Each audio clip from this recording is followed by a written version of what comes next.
Welcome to the Podfather podcast. You can find all our episodes on podfather.me. You can find my other 6 podcasts, scan the QR code, or go to roycollin.com.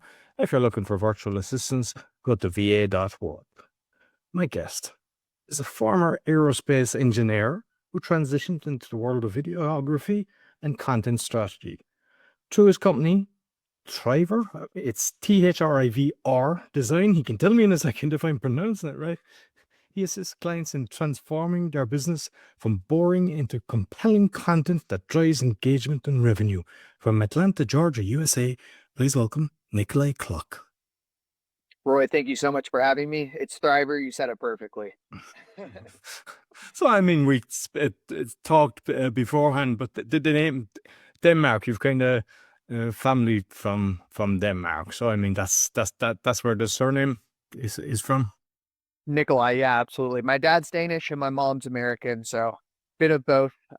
Lived in Denmark 7 years and lived the rest of my life in the U.S. So I love both worlds. I like to always say that I love both countries, even though the U.S. right now is not in the limelight. But different podcast. And what age was it when you were up to 7 that you were in them, or was it at a... I was born in Minnesota, then I lived 5 years in Denmark, so Danish is my first language. And then I moved back to the U.S., and then I came back to Denmark every summer, and of course for grad school and things like that. I be Copenhagen. I love Copenhagen. Roy, you have to visit soon, especially with the good weather coming up as well. Yeah, and I've been close because I've been to Norway, Sweden. I went to Estonia a few times. I spent a month once with my son there in Estonia, and I went to Finland as well. Never, and that's close. It's in the same kind of region, so I should have went to Denmark. But I'll definitely, it's on the bucket list, so I'll make sure I'll reach out to you. You can tell me the places where I should be going and what to avoid. Yeah. Oh, I'll give you all the tips. I think Denmark is the most beautiful, but I might be biased. You have to go. Good food, good people. Well, what more do you want? No, exactly. So, aerospace engineer. So, how did you go from that to videography? So, as a kid, I was always tearing apart, toys, but I was also picking up the camera. So, Lego is Danish. I always had a Lego set in hand. I was always building things, and then I picked up the video camera as well. And middle school, they tease you if you pick up a camera. So I got pushed away from videography a little bit and went the engineering route. And then I was like, okay, well, I'll study physics. That sounds interesting. And then I was like, how do I apply physics to the real world? So then I went engineering. And I was like, okay, I just got the physics degree. Now I'll go mechanical engineering, and I'll get my master's in engineering as well. And as I'm going through this, I'm learning systems. I'm learning how to break down things. I'm learning how to reverse engineer. So basically I go to Boeing and I start a propulsion design engineer job. So I'm on the structures around the engine, and I'm figuring out the corporate world, and I'm kind of looking around going, these people aren't learning as quickly as I would like to be. I really enjoy taking courses and paying for coaching and, trying to find the group of people that I want their lifestyle. And if you're in a field where you're looking around, you don't quite want that lifestyle, you start thinking. And then I was going, okay, well, I really enjoy marketing and video and storytelling. And if I could reverse engineer that without the guardrails, I think true intelligence comes from when you build something. I mean, Roy, you've been in business forever. You run your own businesses. You started 6 podcasts. I mean, it's incredible. So you are somebody who reverse engineers. You look at what's successful, you break it down, you figure it out.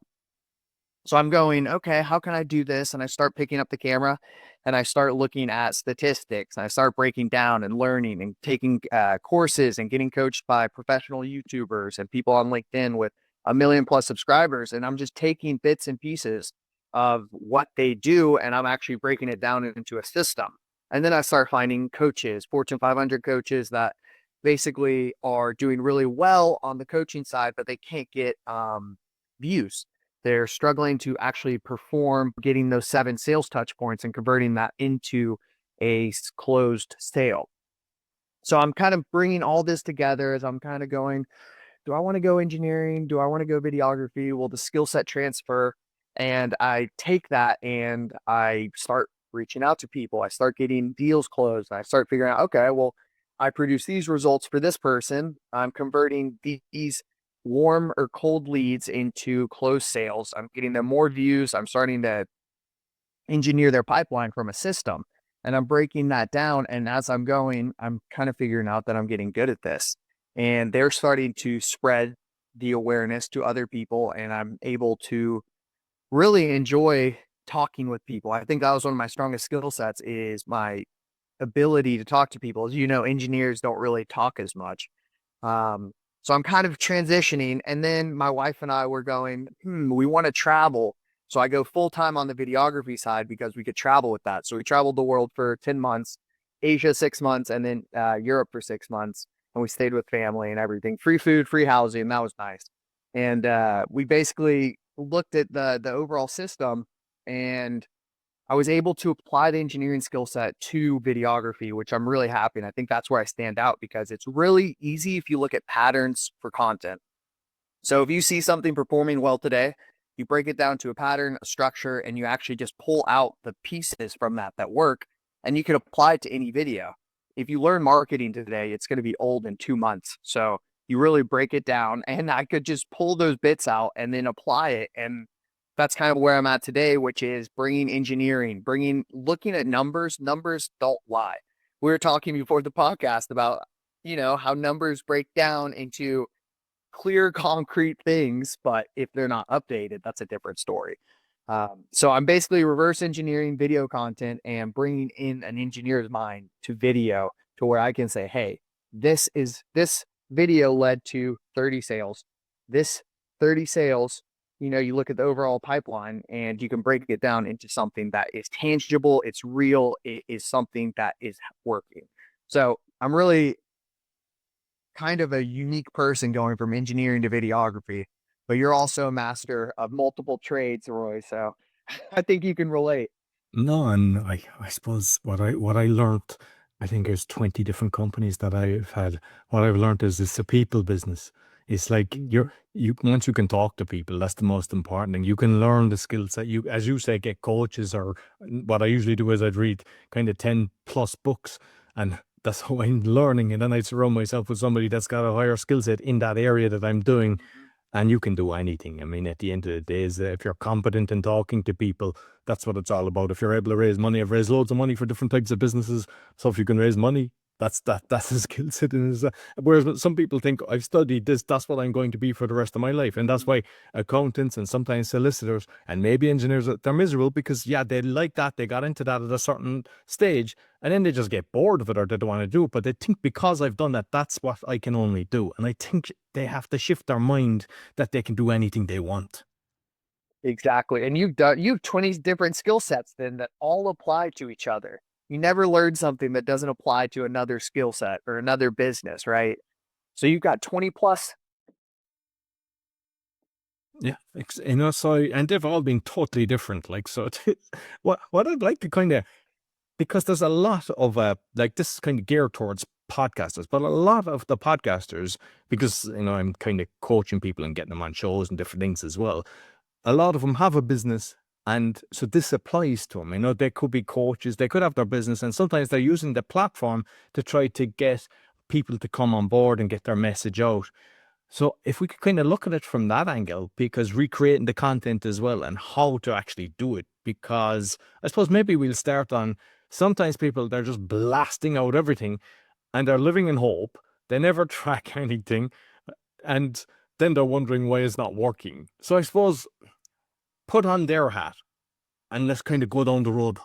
One way they should be starting to do it. So the easiest way, and then this translates to every single business, every single podcast, anything you're doing, is if you look at it from the viewpoint of the person, your ideal client you're trying to sell. So if I am geared towards getting people on the news, let's just take a niche for a second.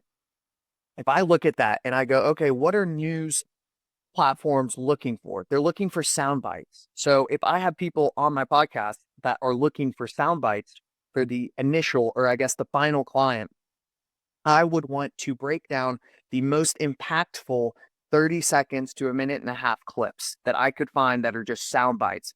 And what a sound bite is a content unit. It's a hook It's a story or transformation, the problem, you agitate that pain, and then you bring a conclusion, some sort of tangible advice, takeaway, something like that. If you can package those three into a clip, it's gold. A lot of people just take, oh, well, this was kind of interesting, I'll just post this. You shouldn't be doing that. You should be looking at what the final client wants. If they want a soundbite, something impactful, a content unit, it is 30,000 times easier to actually look at it from that viewpoint and then take it, break it down the structure that they're trying to find, and then posting those. If you post clips under a minute and a half, you'll get twice the engagement. If you post clips that have video, you'll get 10 times the engagement versus a written post.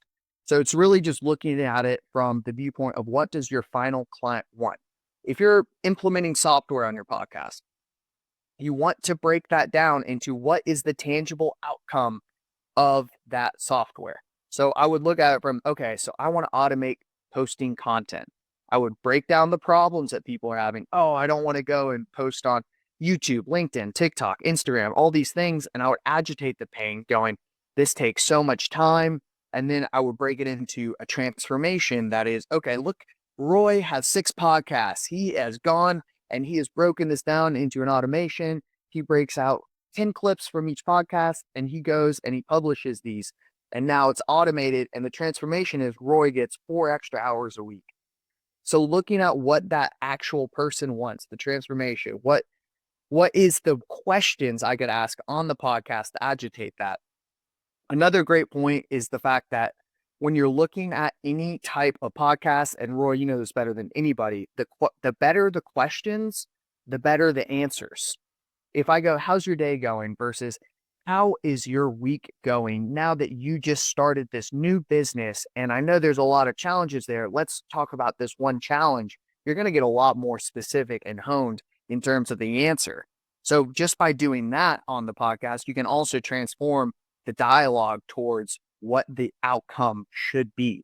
So you can kind of guide it with the guardrails, get the better questions, get the better answers, and then content, basically units that you can package together in the form of what your final client is looking for is the most impactful thing you can do.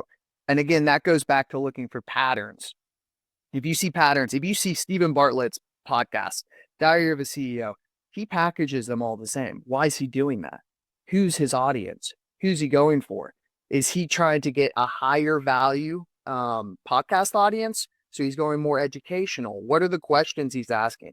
And just breaking down those patterns today. Don't take his podcast from 8 years ago. You want to be taking it today. I'm sure your podcast has transformed so much over the years because you're refining, you're honing, you're reading books, you're looking for those patterns. What works today? How do I actually create tangible outcomes that I can get my hands on, that I'm seeing results? Okay, well, I tried this, it didn't work. Another really key point, if you're looking at an experiment, you have a hypothesis, a conclusion, but in the middle, you have variables. So variables are just things you can change for the experiment. If you change more than 2 things at once, you can't track them. So if you change one thing for 14 days, then you can track the outcome and you can see, okay, this actually got worse. How do I go back? Let's tweak that, make it a little better. Okay, so I got 6+ retention on a 10-minute podcast, 6% plus. So, okay, that worked. Now, where else can I look for the leaks in the bucket? Where else is there water coming out? What holes can I plug? Okay, I plugged the ending, the call to action, whatever that might be. Okay, well, that's going better. Now, where's the next point? And just iterating from that point of changing one thing at a time, making an improvement, and then moving forward off of a pattern that other people are producing. All your answers are out there. You just need to start recognizing them when you're listening to a podcast. So I would absolutely say that those are some of the best things you can do. And that translates to every business. That translates to every podcast. It's just breaking it down. How can I make this better? What tangible things can I give my audience? What value are they looking for that I could provide? Is it a self-improvement podcast? What tips? 5 tips to make your focus better to where you can produce 4x the output every week. You know, whatever that might be, that you can package it in this form of the outcome that you want people to get that you are looking to do. So don't package it just, go to Opus Clips. And that's a great website for breaking down a lot of content into clips, but I would go in and actually start reading them and watching them and going, okay, well, the hook is bad or the conclusion's bad. So maybe I could stretch this out and shorten this or And something. that's actually relevant because I see some people and they just take it as it is, but they don't even look. They haven't even looked at it, and they're doing themselves damage by doing that. 100%. They're like, well, this was kind of a wonky story. This clip that's kind of cut in half, and they just publish it. It's just automated. So you got to look at them at least. And I've made a mistake, like, because usually what I do is with the YouTube, I edit everything myself and I'm making the show notes. So I know what's a good point. And then my team, they use ClickGrab so they can take it down rather than me putting it up on a file. I try to compress everything so I don't want to be wasting time making sure I send, because sometimes you can forget to send it and then the whole thing is stopped. So everything is done automatically. As soon as I release it, I put it into a little file so they know something new has been added to it. But there's been times that the title was kind of different to the short and the comments would be, this has nothing to do with what you've just kind of, so you've grabbed their attention by mentioning something. And it's like, I learned fast about that. It's like, make sure that the short, you're not deceiving them. And it wasn't intentional. It was just something that was mistaken. It was an error. But you have to, because you're doing yourself damage as well, because the algorithms, the way they work is like, if the people are kind of, well, sometimes negativity works with some of these things, but still, I don't want to go down that road. But if you've the wrong title to what you're actually showing, that's not good either. Exactly. And you're going through and actually pulling out the value, and that value produces more retention. It keeps people on the platform. So you're actually taking out and helping the platforms by doing that. So they reward you. And that's every algorithm broken down in the simplest form. And you taking out the time to go and find the value bits is tenfold return. It's the easiest thing. You've already done all the work for it. So why not put in a little extra time just to get the most value, the bang for the buck, help the platform and let the platform help you. So I mean, that's already going to 10x your results right there, Roy, which you clearly done. One of the ones with the Awakening, that's one where I'm exposing fraud and corruption, but with solutions. So now I'm doing a weekly one with a Dutch guy who's living in Romania. But sometimes the shorts, because I've got so many podcasts, I'm churning out a lot. Sometimes it's like, could be, 15 in a week or something like that. So it can take time before the shorts come. And recently, just the other day, I was putting up the shorts on TikTok because they'd put it up on Facebook and Instagram, and it was about the Romanian protests, and I was like, this isn't relevant no more, even though it's less than a month. It's like, I'm on to them. This has to be done immediately, because even what we're talking about now, like, say if it's the tariffs or something new with AI, or because a lot of them we're ahead of the curve. And but if it's later then that they see the clip, because not everyone is going to watch a full podcast, but if you grab their attention, and they understand, oh, there's something that I didn't know about, then that's how you get them. But you have to get, sometimes the shots have to go out like exactly the same week as the episode has just been released. And I know some people, I'm not sure what your thoughts on this, but some people are actually, they put it out as like teasers. So they put out the shorts and then later the show. But I think it's better to have the show, but I'd love to hear what's your thoughts on that one. So it's both. If you have an established audience, it could be really good to have a teaser clip if you know that you can pull them in. The teaser, there's two tests: a leak test, which is basically on the podcast. That is how many people are falling off during the podcast. Do I need to refine the storytelling structure, the questions? What might that be to keep them on? But then the other one is the scroll test, and there's 3 seconds to capture attention. Our attention spans are decreasing.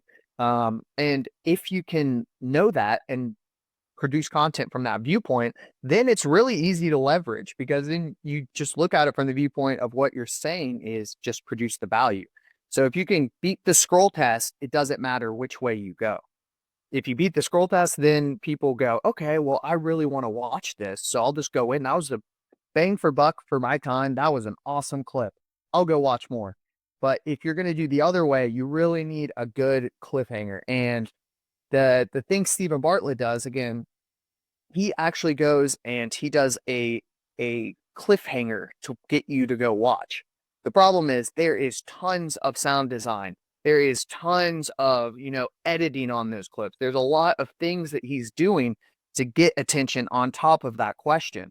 So if you're going to refine it, the cliffhangers are really good. If you're not going to refine it, then just produce the value. You know, the old adage of give value as much as you can holds true in every field as well. Give value, give the things that shouldn't be free, right? If you produce better free content than everybody else, you're gonna win. There's no doubt about that. If you can just produce the value and give it to them, you will win. And people will start building authority around your name from your brand. Oh, wow, Roy gives so much value. I'm going to go to his other podcast. I've got, multiple clips now a week from Roy. So you can leverage both, but just be sure you recognize the patterns from, the highly produced cliffhangers and try and incorporate some of that if you do that, or produce the value, the full content unit that I was talking about, and produce those and push those out on the web. I've my latest one was I'm really trying to improve my YouTube. My YouTube's like, I think over 3,200 subscribers on the Roy Column one, but the Polish one is 13,500 with 1.5 million, and the other one's like 100 and I don't know 150,000 say. And it's hard, like, because you're looking and you think you figure it out. And I mean, I've got people to kind of come in as well, pay them, and it's like, yeah, I do this better myself. And I know I use TubeBuddy, vidIQ. I might get everything perfect. I go in and I get 100 on the thumbnail and 100 on the title, and I'm like, I'm hitting all the keywords in there. And next it gets crappy, like 20. And then the team would upload something and it gets 1,500, and it's like no keywords, no nothing. They just put up a short, and you're like, it's so like, What is this? yeah, like the thing is, a lot, especially the kind of solopreneurs, the podcasters as well, trying to do this. They must realize some of these people have a big team behind them, and like I know one guy, and he's paying over $5,000. It looks great. The first minute is like to really grab your attention there, and some of his videos can get 1 million views, and it's fantastic. He's got good content as well, because I think that's very important. But like, you have to spend the money when you want it to really grab your attention, and you're in the catch-22 when you're trying to make the money to do it. So one of the guys I know, he's a new chat. It's about a year old, and I was showing my business partner of the Brain Gym one there, and I was saying, look how he's doing it. It's like really explosions and all this for his shorts. And then I went into the video, and he's talking about financial stuff, and he's like, oh, brother. So he's all this like, and it's like, and I don't know. I think, like, yeah, that can grab my attention and it can get me 10 million views. But to me, it's more important that they watch the podcast and they like, because I track everything, and I can see sometimes I get 100% and it doesn't drop off. And that's why even now I used to do inserts at the intro and outro, and I cut it out because I could see people were speeding forward. So what's the point? It was, and you see people think you need the music and you need this, but with how to navigate that one. So there's a lot of people, I know you can just put it out and there's different, but if they're watching it's grand once the money's flown in and they're getting, they're making 20 grand sales and stuff like that, then they can go, okay, I can put X amount towards having it with the bells and whistle, which feeds the beast basically. But before they get that, what's the best way to start getting it going? So really quick, do not do that. That is the worst thing you could do. It's clickbait. It's clickbait. If they come into your podcast and it's completely different, they're go, you sold me a Porsche and I'm driving, or something. Yeah, exactly. Do not do that. Everybody hates clickbait, and that is what they'll associate your brand with. And next time they see your video, they'll go, oh, well, yeah, this is really catchy, but I click on the podcast and it's not catchy. If you're trying to get started in any video, podcasting, anything like that, you want to use TubeBuddy, vidIQ. Those are great tools, you said, Roy. But look for questions. If you're writing a question into YouTube, what was that question? Why did you ask it? What problem are you looking to solve? Because that will be relevant to your audience if you are trying to do that. Go and produce 10 videos on questions that you are searching. Google AdWords, trends, that's a great one to go and find what people are searching. Answerthepublic.com is a great one as well. The easiest way, because you don't have an established brand, is actually to go and find specific questions that have pain points and then just produce podcasts around those pain points. That is the best traction you could have, because people will actively be searching for your specific podcast. Answer those problems, answer those questions that people have, and then take off from that. And if you're not if you don't have the budget to actually go in and create these explosions on your shorts and things like that, go ahead and do what Roy was saying earlier, which was produce the value. Take the time to sit down and find those content units, those bite-sized chunks that are really good and honed. If you had 5 really good questions, those are your clips in that podcast. If you find those chunks, or when you're even having a conversation and you go, aha, or you go, that was an emotional trigger or something like that, that is a moment. You should write that down even during the podcast, rewatch it, pull those out, and then really take those clips, those content units, and produce content around those. The value flows into the entire conversation, but if you can capture it on the clips, use those as a sort of mechanism to get people into the full podcast, that's your pipeline right there. But you'll have to put the value up front. So you'll have to actually go and do the work, which Roy does every week, and looking at the value that you want to pull out to get them hooked, to get them inside of the podcast. Do not go and produce these overly polished shorts and then not have that on the back end. So you want the brand to be consistent all the way through. You don't want to be sold a Pita or a really nice car and you get in and it's a clunker. So refine, hone on the value, and then produce content from there.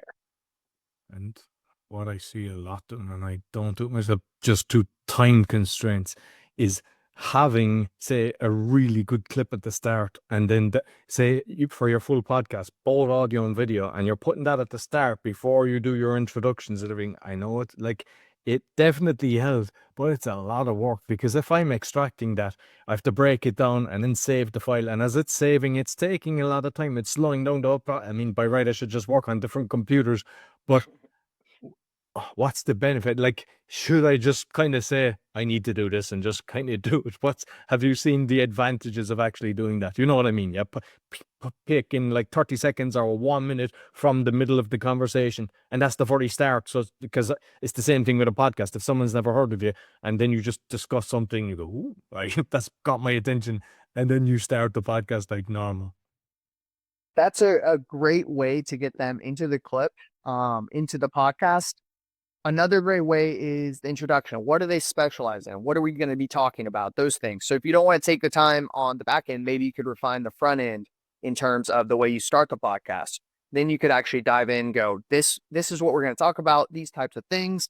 And you could refine from that end. If you don't want to do the back end work, then you could just do it on the front end. And then that kind of kills that as well in terms of doing good.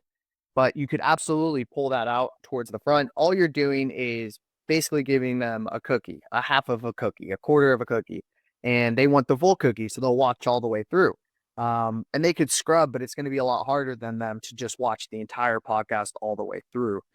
Everyone's just trying to reverse engineer these tactics. They're just trying to pull out little bits and bite-sized. I would not go and this week I'll have that style of podcast. The next week, I'll just ask better questions. And then the next week, I'll wait a month to get this out because I'm going to overly polish. I try and keep it consistent. Consistency is key. Roy, you're able to hit new trends because you are a refined machine, right? You got it honed in. A lot of people could learn a lot of value from you because of your structure. Some people have a podcast, and I've been on a few where it doesn't get published for 2 months, 6 months. And I'm just like, okay, interesting, but keeping it consistent and refining on something that you could do each week is the most important. Do not go overboard on this one video. And then the next week, oh, I don't really want to do that this week. So I'm going to change the entire structure and it's not going to be consistent at all. So you really want to hit the consistency of that. So if you do that this week, you should do it the next 6 months. You should keep doing the consistent things so your audience isn't shocked every time they get on, because you want to build that trust that you will be there, authentic. Every week's going to be the same. But of course, implement the things that could be better. Implement the things that you could hit every week. Implement the strategies that you want to hone in on. But don't spend 30 hours on one podcast and then 2 hours on the next. So you should absolutely be consistent across the board for each platform. And regarding releasing it, it's a kind of catch-22 at one stage, because definitely releasing it as fast as possible is the best for the guest to be sharing it and commenting and everything, because they remember the conversation. But the problem is, I know it happens a lot of people, is then somebody gets sick, somebody doesn't turn up, because that happens as well. You get, especially in crypto, for some reason, there's a high flake rate, and then that can affect your rhythm of putting them out. You try to a happy medium, and that's what I'm trying to do with this one, is like that they're not waiting too long, that it's going out, and then they remember it as well. But I made that mistake with the speaking, because I had so many requests, and it was like over 6 months, and it's like, it's not good, because like I'm listening and I can't even remember the conversation as I'm editing it. So then I just stopped taking people in, and I'm just getting through them now. But I think have about 10 in the backline. That's where I find is this sweet spot, because if I decide I want to go somewhere, I still have the content to put it out and take a couple of weeks off, or as I told you prior to regarding going to Estonia for a month or something like that, like, because you don't want to be doing a podcast as you're away on a break, and it's good to have it that way. But yeah, I've talked to people 2 years that they've waited for a show to be put out, and you're like, whoa.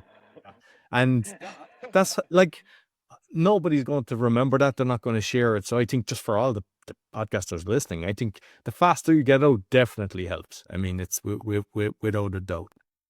And you do a very good trick as well, which is you have follow-ups on your calendar.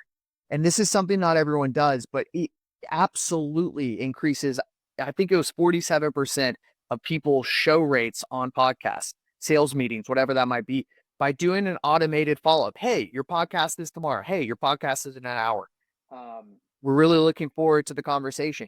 And just keeping that top of mind, because a lot of people have multiple calendars. They don't look at their calendars, things like that. And you simply doing that is increasing your actual rates of getting people to show up, be on time, be present. If they need a cup of coffee before getting on, they're going to have the cup of coffee because you reminded them. That's a really, really, really strong thing that you're doing, just to get people, hey, be ready, be on time, these types of things, because your time is valuable. I'm showing you my time is valuable by having these follow-ups, that this is your scheduled appointment with me. I'm very excited to have you on. I look forward to talking. That's a very powerful thing you can do to actually get people to show up. And what I've learned as well is, before, as somebody came in and booked a date, then I was setting up the link, and I found at the weekend, I set up the links for the week ahead. And it's like, then people say, oh, I forgot about it. But that's okay with me, because it's keeping my calendar clear, and I'll do other things. Whereas if it was booked 3 months in advance, or sometimes even up to 6 months in advance, there you go. Oh, I totally forgot it. It was in some other calendar or something like that. And you prevent that from happening. So it's, yeah, all the other ones, it's like very rare. And it's usually something happens or something like that. There could be, if the child or something like that, they have to go to the school, or an accident or something like that. And that's all okay. You don't mind that. But you find that's what I think with everything I've done. I've systemized everything, like even the forms that I do. Because before, I used to be going away, and I'd be going on to, say, your website, and trying to find out what should I put in for the. And I was like, this was taking me ages. And I was like, now in my form is put in the bio that you want, put in the links you want, because then I'm not. And I know there's some platforms, like, say, Podmatch is brilliant, but not everyone comes from Podmatch. And even at that, I wanted that they're kind of unique as well, because a lot of times people are just doing the exact same with every single interview. And I want it to be a unique experience. And the same thing with the conversation, because, yeah, of course, you give them a list of questions that you can ask. It makes it easier. But some people, they don't even do any research, and then they just go away, and they're just asking the exact same questions, which in turn, yeah, it's great for the podcaster can use that content for themselves, but it's no good for the guest. And you have to make it work for everybody, the listeners, the guests, because, I mean, you're spending your time coming on, and no, I'm spending my time making it, but the listeners are spending their time coming. So you have to make sure that all of the people are looked after. Exactly. There's actually a podcast called Air Chats my client was on, and his whole message at the very beginning is, I don't do any research before the podcast. That's the thing he does. So maybe your audience could use that as well. I personally like the other style, which is, getting a little bit of information before, so you can kind of guide the podcast to the most value for your audience. And Roy, you've got to streamline. They could learn a lot from you, collecting the data up front, and then you could read through it just to make sure everything's aligned, and then you could see where to go from there. and you're providing a lot of tools to your audience as well. Podmatch is a great one. vidIQ, TubeBuddy, all of these ones. These are things that they can implement today to actually start improving their process. And you don't know how much time compounds from using these sources to actually go and produce good content consistently over time. So you're doing a great job. Yeah, I think unfortunately that's why a lot of people, they just, after so many episodes, they go, yeah, this is taking too much time. Like, I've heard of some people, they spend like, oh, I spend 8 hours doing all the editing and I make sure it's perfect, and they might have 5 or 10 followers. And I'm not saying there's anything wrong with that, because you can build on everything, but they do zero marketing. And it's like, put as much time as you do creating the show as putting it out there, and that's very important. But I'd like to touch, because I see the camera in the background, and a lot of people, yeah, like, I use the Zoom and things like that. There was times I'd set up a camera on the side and everything, and yeah, like the iPhone, it's the quality that is great. And sometimes people say, even creating the short, and but you need to have the really fancy camera on the tripod to get the content out. Absolutely not. Audio is king for podcasts. If you have bad audio, that'll kill you. Audio is king, without a doubt, for podcasting. That is the thing you should absolutely buy first. And if you want to upgrade your video, of course you can put your phone.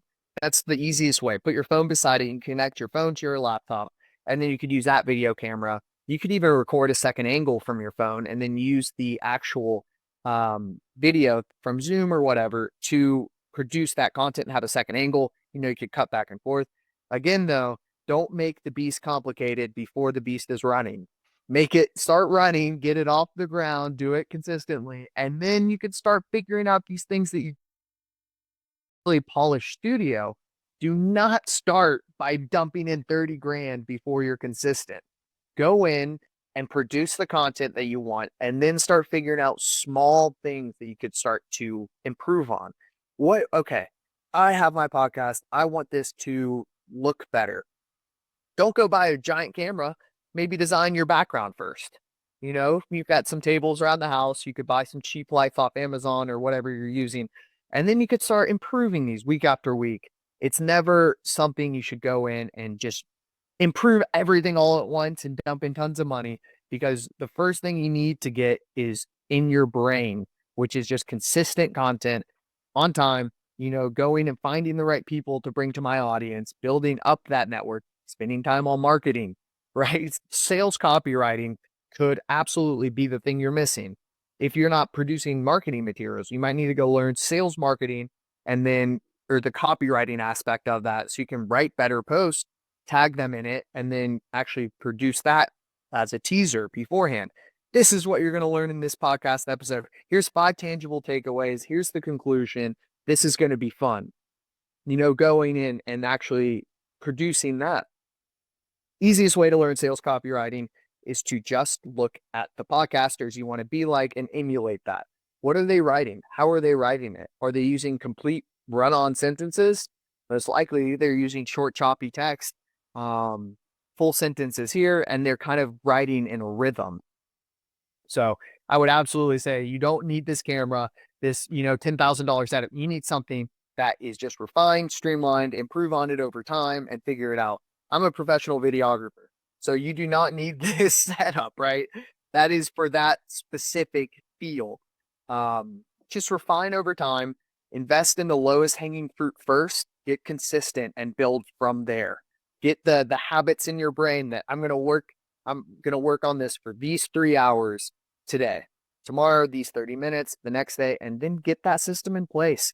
What time do you have that you're scrolling your phone that you could start putting into the podcast? That is much higher leverage than spending 30 grand on a studio setup. What could I learn? What could I market? What clips could I pull? These things that you could just pull your time for free is the highest leverage that you could do. And it's all at your fingertips for free today. I think a lot of people overcomplicate it before they're even moving. You get so hung up. If you haven't posted a podcast episode, your first step is to get a schedule and post. That's it. If you can hit that consistently for a month, you're golden. It takes around 30 to 45 days to build a habit. If you could just get that consistency down, start posting, the refinement will come. It is a natural process. If you're putting in time and effort, I'm looking at Roy's podcast. What does he do here? What does he do here? Oh, he's actually using Calendly and scheduling automation for follow-ups. Oh, he's actually putting in time to read through the scripts before and research the audience. There's all these things that you can pull from other podcasters, emulate them, and again, look at the patterns of what's working. Don't go spend all your money on things that you might not use. Get consistent first, refine, look for patterns, and move on. Keep going. That's what I tell people as well when they're looking at starting. I say, go in and do a podcast tour with what your skill set is, because you will learn so much from all the forums and just the conversations, and people are happy to share. I mean, if you ask somebody, they're not holding back. They're going to give you all the details, and by doing that, then a lot of people they're perfectionists, and then they're the ones that quit. Actually, I've seen so many, and it's a shame. They spend a load of money and then they're quitting. So, you just don't do that. Like, so with editing, right? Because, you can do the shorts for I think Shotcut is one that I use, but like, because there's obviously very expensive software to be doing editing, and then there's kind of free software. So you might just touch on both if you wouldn't mind. Absolutely. I would start on, again, the lowest hanging fruit, whatever's easiest for you to learn. Do you have someone in your network that knows the software? Go to them instantly today. Go to them, learn what they're doing. Are they using CapCut? Are they using Opus Clips? Whatever that might be to get you posting consistently. As you refine, you're going to find things that you like. And you should do those and get better at them. And as you build, you'll also find things you don't like. If you don't like building these overly complicated things, find a video editor, somebody that could help you on your strategy. What are these things that you don't like? Then you start bringing in pieces. After you're a year in and you have subscribers and you're consistent, some people come in and they're pay to play because they have the money, they don't have the time. Then that's a different skill set. Then you'll reach out to me to film the podcast and edit things, right? Build the strategy.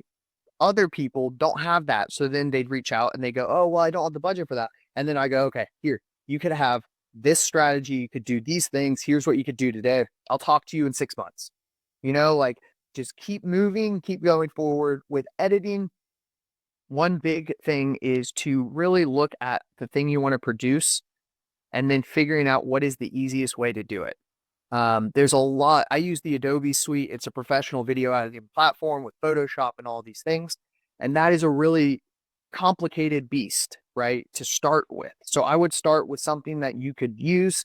You'll get better at it with time. There's no doubt in my mind. I mean, that's with every skill set, but a lot of people look at the mountain they have to climb instead of looking at the little hill that leads up to the mountain.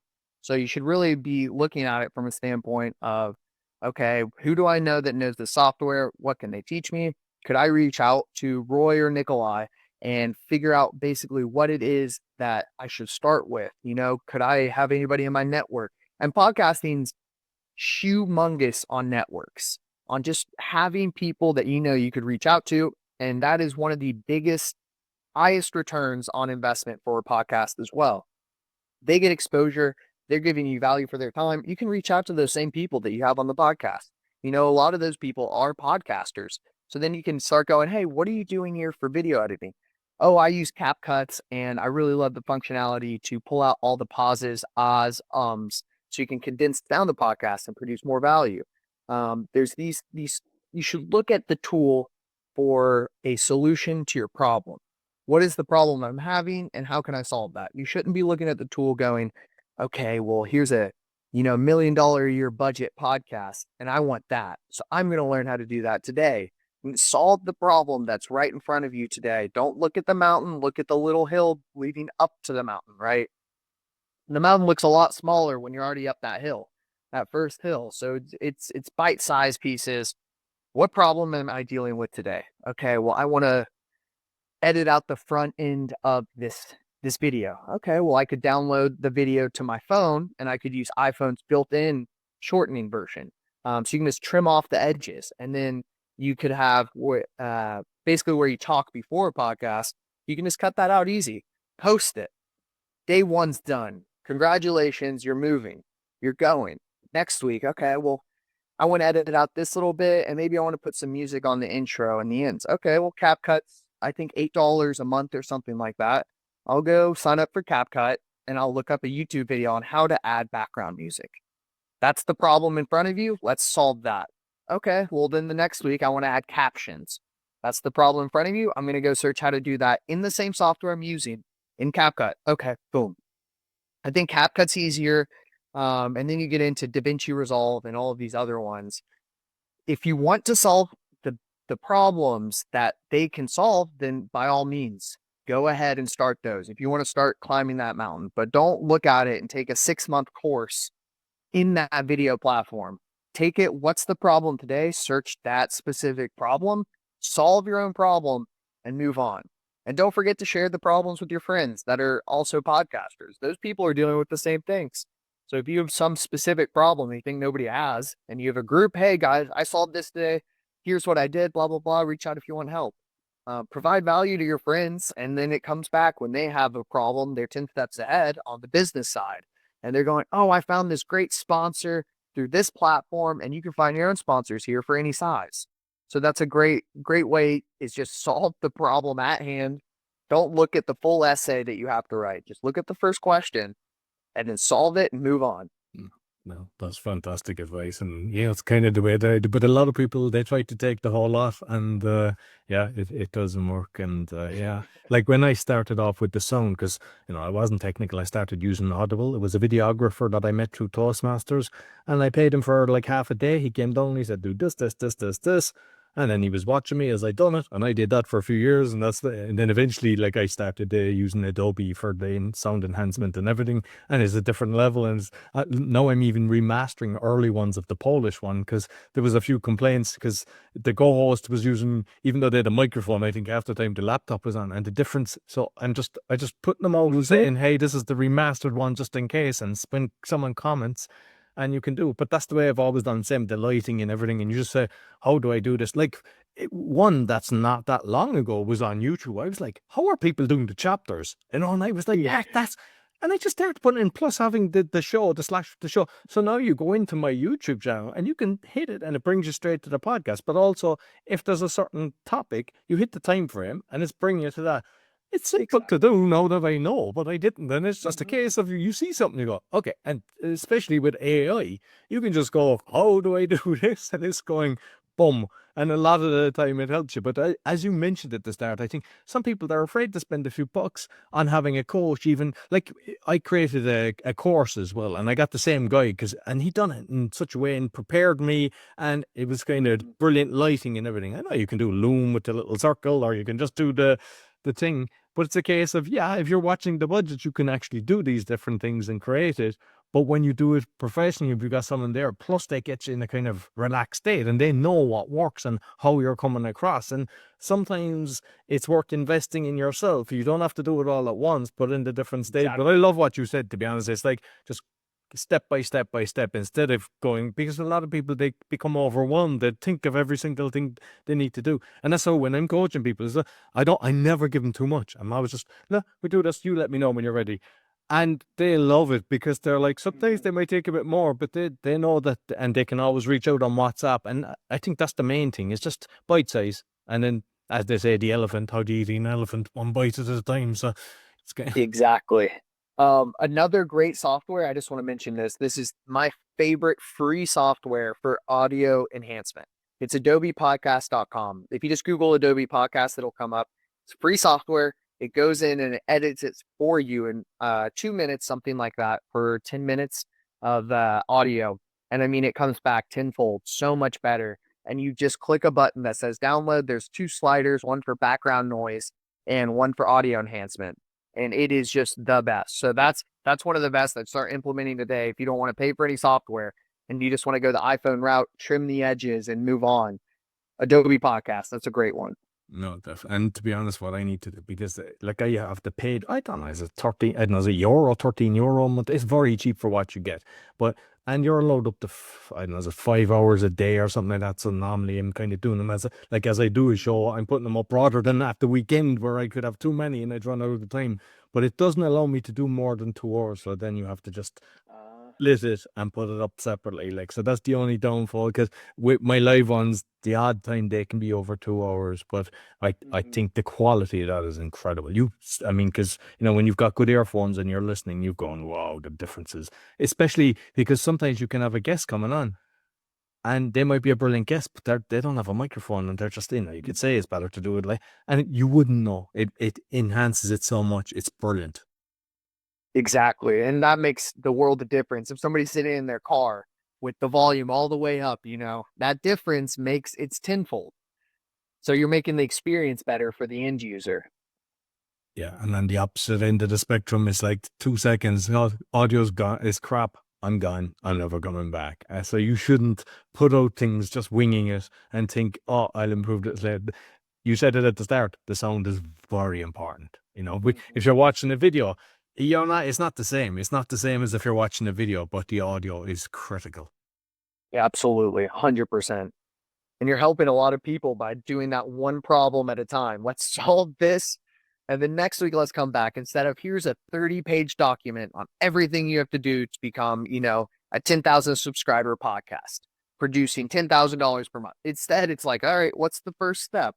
All right, well, what do you want to post on? What's the podcast name? You know, things like that, just one bite at a time. Yeah. Listen, thoroughly enjoyed it. You might let people know the name of the company and know that I pronounce it properly at the start, what exactly you're offering and where they can find you. Absolutely. It's thrivr.design.com, THRIVR design.com.